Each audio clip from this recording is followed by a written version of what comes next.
Be informed. Be alert. The information you need to know about COVID-19 vaccine.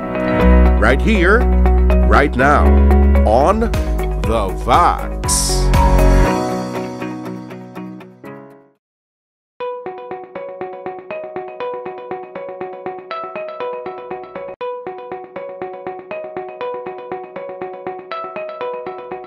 Ako bilang, actually pagawa na ako ng presidente sa Iloilo Medical Society, no? Pero ginaluyag ko tanan nga waay sa allergies sa bakuna, no? Kagluyag nila, maprotektahan nila ang mga pinalangga nila sa ila panimalay, no? Kagwaay gid kontraindikasyon na magbaton sang bakuna, magpabakuna sila. Ako nakabakuna na ako sang Marso, no, sang isa ka bakuna, no. Ginahulat ko lang ang sunod nga dose, no, sa sunod nga bulan, no.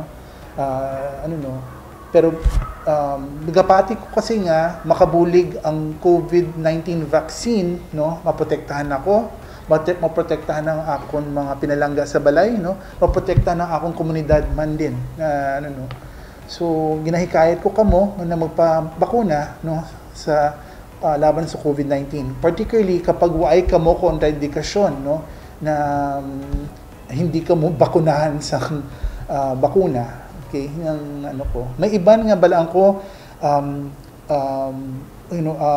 ginapati nila na hindi sila mapabakuna, okay lang na sa akon. Pero tani, hindi lang sagi maghambal sa iban nga hindi sila mapabakuna. Just guluhin ko na inyo lang na, pero huwag nyo i-influence ang iban nga hindi sila mapabakuna na balaan man namon nga, of course, risk though, may risks man tayo. Kita nga kung mapabakuna, may iba na may severe reaction nga tabo. But pwede kagamay lang to natabo lang to sa ilan Pero sa kadamuon sa mga tao, mas nakabulig pa nakabaton sa bakuna laban sa COVID-19 or any balatian na pwedeng malikawan kung mapabakuna.